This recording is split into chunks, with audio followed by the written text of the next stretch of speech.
On est mercredi le 31 janvier, c'est la fin du mois.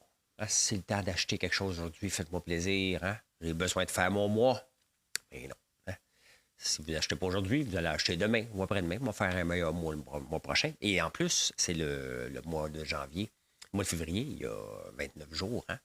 Fait qu'on va parler de ça. On parle pas de ça. On parle pas de ça. C'est de quoi je parle.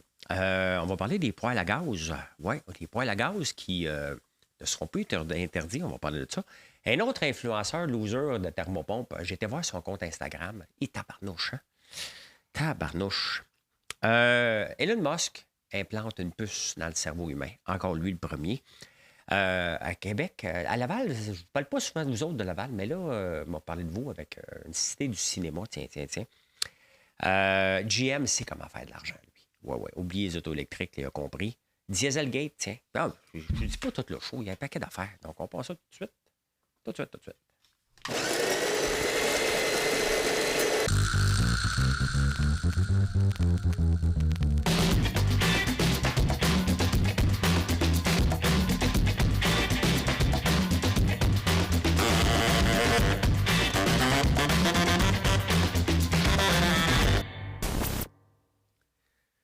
Bien, je dois faire une job pas pire parce que dernièrement, les deux derniers shows étaient parmi les plus écoutés depuis des mois. Merci d'être là. Merci beaucoup. Merci, merci.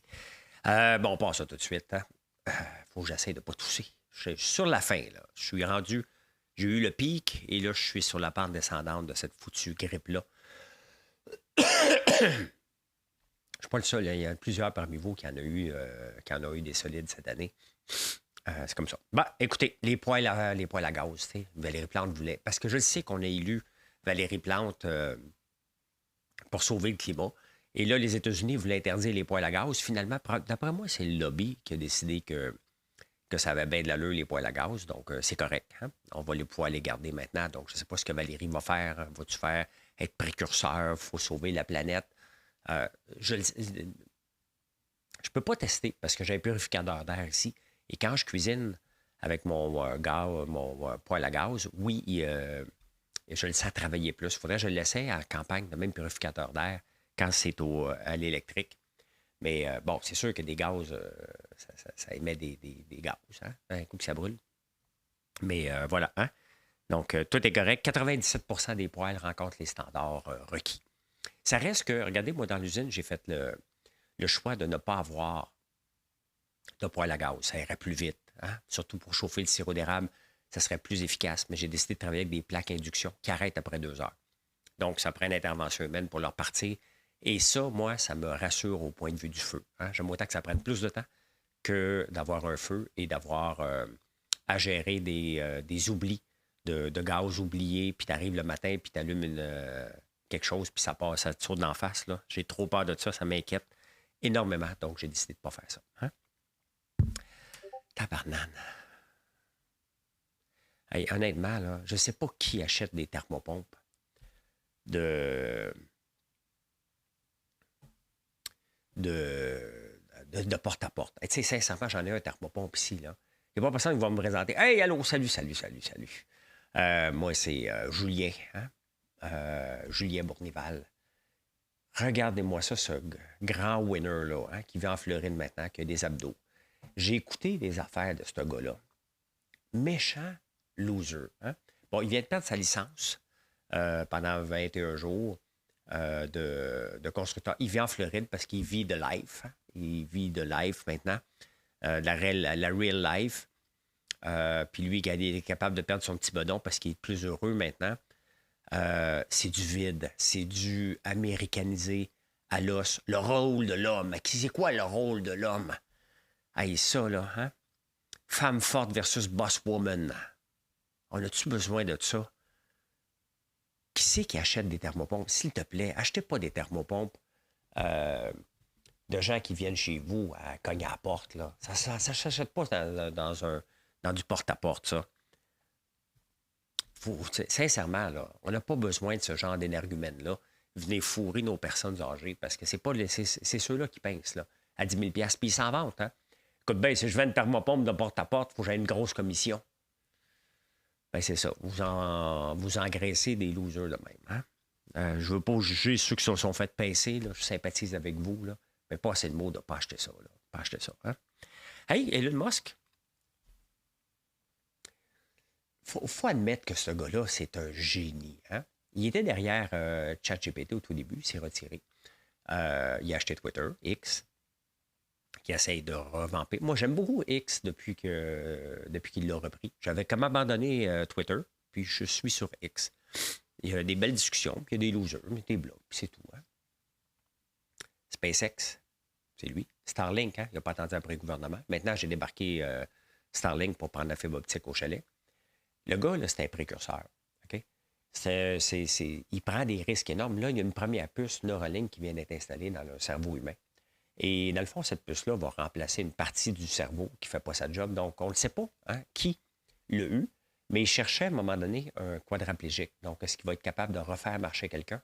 Ça reste à suivre, mais très, très intéressant de voir comment il prend des risques. Il investit, peut-être pas lui, mais la compagnie vaut 3,5 milliards Neuralink pour le moment, sur papier.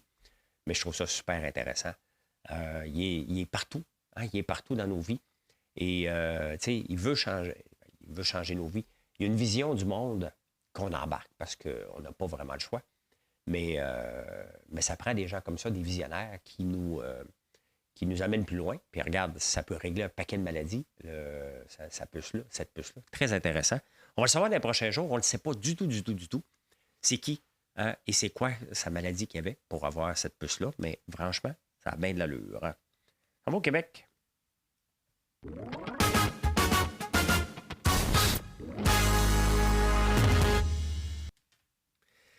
vous souvenez de Mel, c'est Trudel, la cité du multimédia, la cité du cinéma sur l'autoroute Bonaventure. Et ça a été vendu, je pense. Et là, maintenant, ce même promoteur-là, Trudel, veut maintenant avoir la même chose à Laval, dans une place territoire agricole, près d'un territoire agricole. Tu sais, à un moment donné, les villes qui veulent avoir absolument pour avoir des taxes. Quel est l'avantage de Laval d'avoir ça? Hein? Tu sais, à un moment donné, là, on travaille dans la même société. Et je sais bien que Laval ne dira pas, non, va-t'en à Montréal, on ne va pas t'avoir ici, là, parce que c'est des taxes. Mais sincèrement, est-ce qu'on a besoin d'aller empiétrer sur le territoire agricole pour faire une autre cité du multimédia qui va venir faire concurrence à un autre qui est à Montréal? Est-ce qu'on a besoin, parce que c'est pour attirer des compagnies étrangères, de se tirer d'impact localement comme ça, avec le même gars qui a lancé Melz? Pas à l'aise avec ça. Ça, c'est le genre de choses que c'est un non catégorique. Là. Tu ne t'empiètes pas sur le territoire agricole pour faire ça. À un moment donné, le territoire agricole de Laval va disparaître. Là. OK? Il ne pourra pas subsister. Les terrains vont valoir tellement cher qu'à un moment donné, on va plier pour faire de la densification urbaine. Mais sincèrement, on n'a pas besoin d'une autre cité du multimédia à Laval. Là, une autre cité du cinéma, ça n'a pas... À un moment donné, il ne faut pas capoter. Là, hein? Ça, c'est le genre de choses qui disent... Tu vois ça, tu te dis, écoute, pourquoi tu ne vas pas à Montréal? Va donc t'installer à côté de où tu étais. Faire venir quelqu'un de Los Angeles, là, entre Laval et Montréal, n'est pas une grande différence. Hein. Il va venir parce que tu offres des bons prix. Quand même, tu es à côté de tes anciens studios. Là. Je sais que ça n'a pas de sens. Là. Ah ben écoutez, t'as peu. Le REM, hein, la nouvelle invention, le bouton à 4 trous, puis ah ouais, hein, les dignitaires dans le REM, ça va bien aller, ça va mal en tabarnouche. Hein. On l'a roulé à blanc. Et finalement, ben, le REM, il n'y a pas de station. Hein. Il y a Panama, puis il y a 2-3 stations là-dedans. Là, ils ont décidé de ne pas l'étirer vers le boulevard Tachereau puis Brossard. Le CPDQ Infra, il n'y a pas de business case pour le moment là-dessus. Ça ne marche pas. Tu sais, à un moment donné, il faut que tu... C'est bien beau vouloir changer le monde, mais si les gens ne veulent pas, puis c'est la même chose avec l'auto électrique, si on ne veut pas embarquer les clients dans l'aventure, je ne sais pas s'il est plein, hein, le REM... Je vois les gens qui en parlent, ça a bien été un matin. Tu sais, les gens font des statuts. Ça a bien été un matin. Oh, ça a mal été un matin. Mais on ne sait pas s'il est plein, ça va bien. On n'a aucune autre expérience de ça a bien été ou ça n'a pas bien été. Mais on le voit que ça a du plomb dans l'aile. Là. Tous les milliards investis pour aussi peu. Là, on va avoir celui de l'Ouest, là. Et pareil, hein, ça prend du temps, celui-là. Il faut qu'il passe en dessous du Mont-Royal et tout ça. Mais il ne se rend pas, en plus de ça, à l'aéroport. Ça, c'est une méchante gaffe. On devrait être capable, dans l'aéroport, là, prendre le REM, s'emmener au centre-ville de Montréal. Si tu veux être une métropole qui a de l'allure, je comprends même pas qu'on ne s'est même pas rendu jusque dans l'aéroport. C'est ça, faire partie des grandes villes. On n'a même pas été capable de le faire. Si une place qui devenait utile, ce train-là, ça arrêtait là. Mais non, on n'est pas été capable de le faire. Hein? Donc, tous des milliards dilapidés. On devait construire alentour. Hein? C'était supposé avoir des grandes places. On n'est pas capable de construire non plus. Il y a une autre place pour la STM qui voulait construire aussi. Pas Château-Frontenac, à la station Frontenac, ça n'a pas marché. Puis tu regardes alentour des stations de métro, là, on pense que les stations du REM vont amener la grande construction. Tu regardes alentour des stations de métro, c'est pas chic, là, la construction. Là. Donc, on nous a encore vendu quelque chose overrated parce qu'on veut faire partie des grandes villes du monde, mais avec notre climat, avec toutes sortes de choses qui peuvent se passer. Mais il y a quelque chose qu'on fait de pas bien ici. C'est toujours arrêté. Hein? C'est pas normal. Hein? Alors, on va parler un peu d'agriculture. Je connais ça un petit peu. Hein? On le voit ce qui se passe. Là, je vous en ai parlé depuis longtemps, ce qui se passe en Allemagne. Ça s'est étendu. Là, ça s'en va sur Paris. Hein? Et si ça débarque sur Paris, là, on en parle. Mais c'était bien évident qu'on était pour en parler. Et est-ce que ça pourrait arriver ici? Mais tu sais, ce qui marche en agriculture, là, c'est soit que tu es subventionné ou c'est soit que tu es subventionné par les gouvernements, soit que tu es subventionné par le peuple. Comment tu es subventionné par le peuple? Par la gestion de l'offre. La gestion de l'offre, c'est le peuple qui paye. Le lait, qui le paye le plus cher? Bien, c'est nous autres. Hein? Les familles le payent plus cher pour s'assurer que les producteurs de lait aient un bon revenu. La même chose avec le sirop d'érable, c'est les gens qui achètent la canne qui payent plus cher pour que les gens aient un bon revenu. C'est comme ça. Hein? Donc, c'est un effort de guerre. Ou c'est subventionné à coût de subvention par le Farm Bill aux États-Unis, par différentes choses ici, où on subventionne le diesel. Donc, c'est subventionné de part et d'autre pour qu'on puisse se nourrir. Pourquoi? Parce qu'on ne va pas payer cher. Hein? Après ça, on va accuser les grandes bannières de charger trop cher. Ici, on est quand même assez bien protégé par la gestion de l'offre, mais l'agriculture, regardons l'agriculture des années 30 et 50. Hein? On a décidé de faire de la grande culture spécialisée. Donc, quelqu'un produit du maïs, il vend son maïs, quelqu'un d'autre le fait. On l'a vu dans le cannabis, hein? Ça n'a pas marché. Les gens se sont mis à produire du cannabis, à vendre, à faire pousser du cannabis. Adieu les tomates, on fait pousser du cannabis, puis ils se sont rendus compte, oh, si je ne suis pas dans la transformation, ça n'est pas rentable. Je m'en viens juste une commodité. Dès que le bien que tu fais pousser chez toi, tu fais partie du marché des commodités mondiales, tes chances de faire de l'argent sont nulles. Absolument nulles. Et c'est ça qu'il faut changer. Il faut changer tout ce paradigme-là, que les gens se mettent en coopérative, peut-être. Je comprends que c'est pas donné à tous les agriculteurs de le goût d'avoir des gens chez eux. Moi, je le fais. Ça marche. Je fais de la transformation alimentaire. Je transforme à peu près tout. Je ne vends pas de l'ail, moi. Si je vends de l'ail, je fais partie du marché mondial. Si je la transforme, je fais partie du patrimoine, du terroir. Donc, c'est ça qu'il faut inculquer chez nos cultivateurs, de faire de la transformation, d'avoir des produits uniques. Ça ne le tente peut-être pas, mais c'est leur seule façon de s'en sortir. C'est soit que tu as la gestion de l'offre, là, tu es assuré de bien vivre ta vie. Tu vas être un opérateur, un peu entrepreneur. Sinon, tu deviens full entrepreneur et tu fais de la transformation alimentaire. Regardez, on fait pousser du soya chez nous. On le transforme en quoi? En huile. Je pourrais arrêter là, vous vendre de l'huile de soya. Non, je n'ai pas encore de valeur ajoutée. C'est une première valeur ajoutée, mais l'huile de soya est moins utilisée un peu. Mais on le transforme en produit pour les cheveux. On le transforme en produit dans notre crème régénérant à la citrouille. Il y a de l'huile de soya. Donc, on lui donne une deuxième et une troisième vie. C'est ça. Les citrouilles, c'est la même chose. Hein? Vendre une citrouille, ça vaut même pas 5$. Un coup qu'on la transforme, on travaille fort pour la transformer. Un coup qu'on enlève toute l'eau, il n'en reste plus beaucoup. On le transforme en masque anti-âge. Donc, c'est comme ça. C'est comme ça que je vois l'agriculture du futur. C'est de leur donner une deuxième, puis une troisième, puis une quatrième transformation. Sinon, on va toujours broyer. Les agriculteurs vont toujours broyer que ça ne marche pas. Maintenant, C'est pas tout le monde qui a le goût de faire ce que je fais, je comprends. C'est assez complexe d'avoir plusieurs produits, je pourrais en avoir rien qu'un.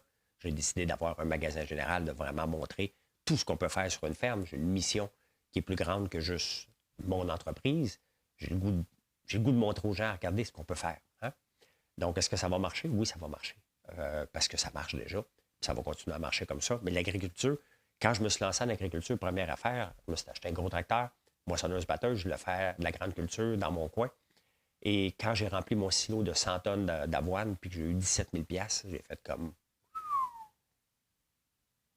OK, je ne suis pas dans le bon marché, il n'y a rien à faire avec ça. Avec tous les investissements que je viens de mettre, on va avoir juste 30 000 $ de revenus par année. Ça ne marchera pas comme ça. Là. Aujourd'hui, si je remplis mon silo de tournesol au complet, 100 tonnes, on parle de millions de dollars en transformation de produits que j'aurais. Je ne suis même pas rendu là à le remplir au complet. Là. Vraiment assez minime. Un jour, je vais les remplir au complet, mais c'est énorme ce que je peux faire avec un silo de graines de tournesol parce qu'on le fait en huile, on l'utilise dans les cosmétiques, on utilise le tourteau pour nourrir les animaux, on utilise le tourteau pour faire du savon exfoliant. C'est comme ça que je vois l'agriculture en 2024 et pour le futur non plus, essayer de se battre à faire des commodités. Ça, les gens, il faut falloir qu'ils l'apprennent, sinon ils s'en sortiront jamais.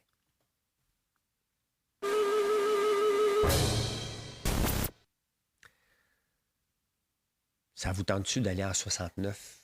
Parce qu'en 69, tout était beau. Hein? C'était de l'année de l'amour. C'était l'année de l'Expo. 67. Il y a une crise du logement. Il y a une crise du logement en 1969. Et les constructeurs approuvent l'abolition de la taxe de 11 hein? Donc, vous voyez ce qu'on est. C'est toujours. On ne réinvente rien. Hein? Ce qu'on parle aujourd'hui, on parlait d'abolir la TPS-TVQ. C'est exactement ce qu'ils ont fait en 1969. De Calgary a toutefois ajouté que l'application des recommandations résulterait en une amélioration très nette des conditions de logement des Canadiens. Hein? Exactement la même affaire. Il y a une autre affaire, puis l'autre jour, c'est mon ami Victor des débatteurs qui m'a fait remarquer ça.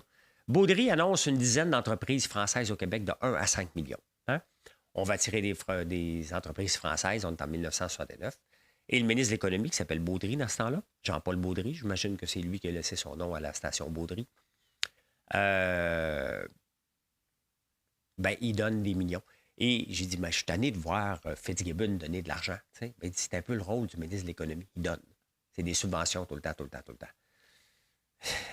y a de la misère avec ça, mais c'était comme ça en 1969. C'est encore comme ça en 2024. Ça va toujours être comme ça. Donc, franchement, quand tu es ministre de l'Économie, tu as une maudite belle job. Hein? Tu fais juste donner des cadeaux à tout le monde. Hein? Tu fais juste donner des cadeaux à tout le monde. La vie est belle, hein? Ça en met en finance. Hein?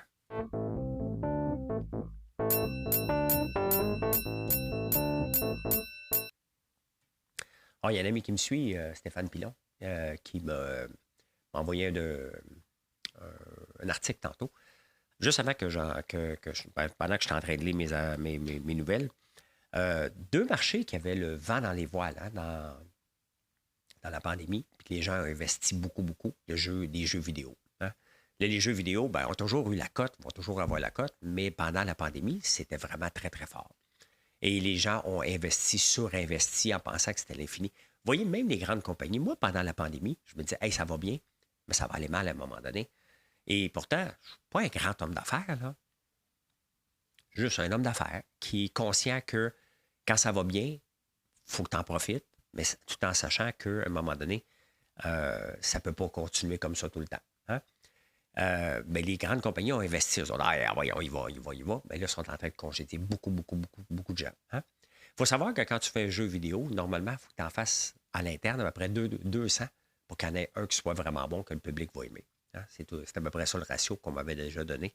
J'avais déjà regardé pour acheter une compagnie de jeux vidéo qui existe encore bien vieux. Ça n'avait pas passé, mais on avait passé proche de l'acheter. Et les chiens. Hein? Les compagnies de chiens aussi, on en a vu beaucoup. Les chiens ont eu la cote pendant la pandémie, mais toute la bouffe et tous les gadgets pour chiens, là, ça a un petit peu moins la cote. Tu peux avoir pas mal de choses en rabais et c'est normal. À un moment donné, combien de toutous tu vas acheter à tes chiens, combien de pantoufles que tu vas acheter à tes chiens. On le voit, la réalité, elle frappe en ce moment. Hein? Donc, ces deux secteurs-là qui avaient été surinvestis, sont maintenant en train d'avoir un déclin. Puis c'est normal. Hein? Hey, GM Canada, eux autres, ils savent comment faire de l'argent. Je vous en ai parlé l'autre jour. Hein? Je vous en ai parlé. Bon, on va aller les voir. Attendez un peu.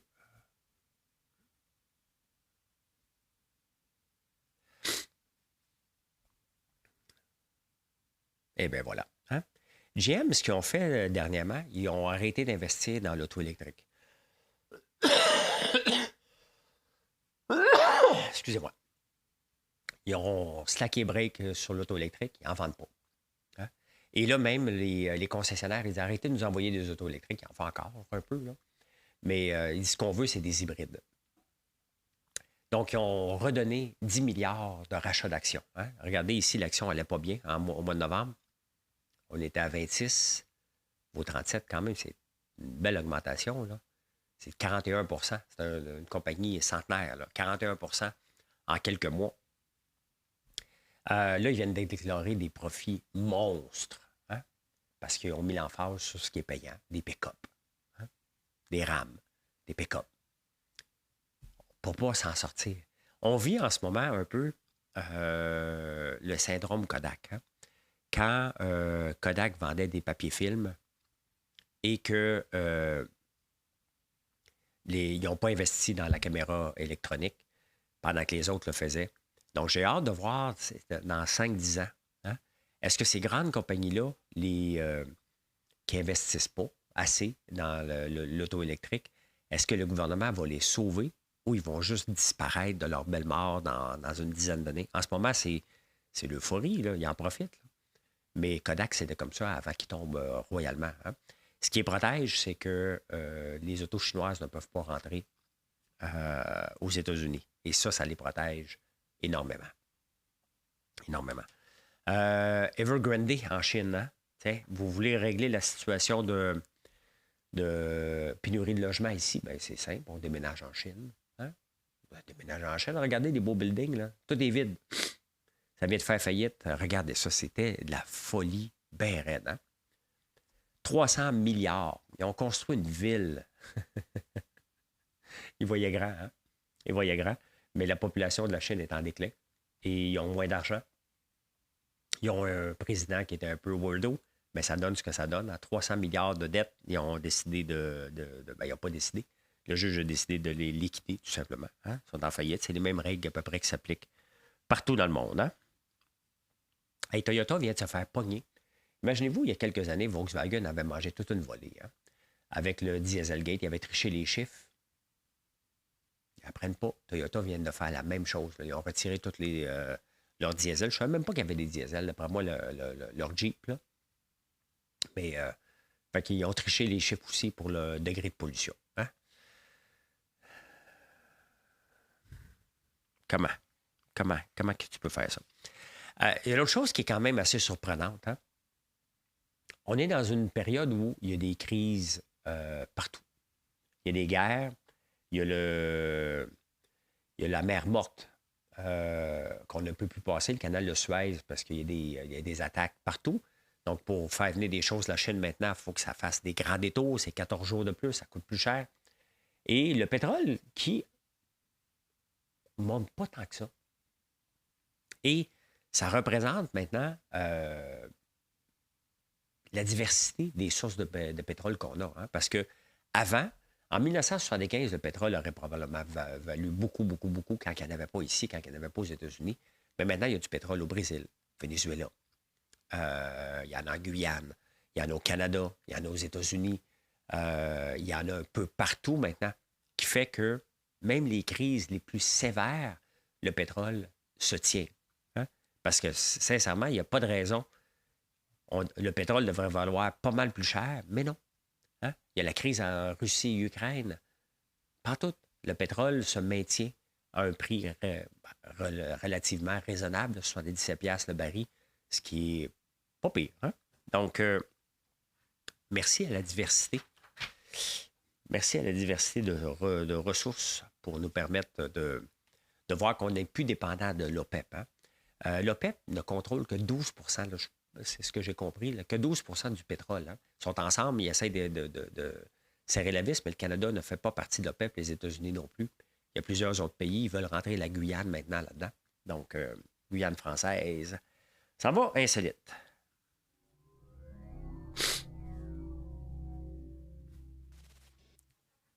Ben, moi, je fais partie des Swifties, de ceux qui écoutent le football pour voir si Taylor Swift est là. Oh, et je l'avoue. Hein? Et je suis content que les Chiefs soient en finale. La meilleure carte de visite, la meilleure carte promotionnelle de la NFL cette année, c'est l'amour de Kelsey et de Taylor Swift, bien évidemment. Hein? Et là, ils sont en finale. Là, Taylor Swift, 24 heures avant, elle va chanter à Tokyo. Et là, le monde se demandait, va-t-elle avoir le temps d'y aller? Oui, parce qu'elle a son jet privé, puis elle va avoir le temps de partir de Tokyo, puis se rendre à Las Vegas, avoir 24 heures pour récupérer, avoir son chum, puis retourner chanter quelque part après. Hein? Donc, elle va être là. Je vais écouter le Super Bowl. You bet que je vais écouter le Super Bowl pour voir Taylor Swift. Chacun ses objectifs. Des fois, notre estomac fait du bruit. Hein? Puis on dit, oh, j'ai faim. Hein? Non, c'est juste de l'air. Ça ne veut pas dire qu'on a faim. Les études ont dit, non, non, c'est juste de l'air dans ton... ça peut peut-être dire qu'il est vide, mais ça ne veut pas dire que tu as faim. C'est juste que... Hein? Voilà. Hein? Ça ne veut pas dire ça. Hey, puis vous avez de l'air... ça vous tente-tu d'avoir de l'air intelligent? Hein? Bien, c'est simple. Vous allez le dire à votre face. Vous allez avoir l'air alerte et souriant. Comme ça. Donc, comme ça, le monde va dire, my God, il est bien intelligent, ce gars-là. Hein? Tu peux être le plus niaiseux, mais fais juste l'air... Ouais, t'écoutes? Ouais. Fait que tu vas avoir de l'air être correct. Comme ça, hein? Les études ont prouvé que quand les gens ont de l'air vif et souriant, les gens pensent qu'ils sont intelligents. C'est ici que vous allez voir apparu. Donc, si tu voyais un air bête dernièrement, puis là, tu le vois sourire, dites-vous qu'il m'écoute le matin. Merci d'être là. Hein? Venez nous voir sur françoislambert.one, je peux dire ceci. Mission accomplished. Techniquement, demain, je vais aller mieux qu'aujourd'hui. Ça s'en va de mieux en mieux. C'est ça qui est l'objectif. Et je vous souhaite une excellente journée.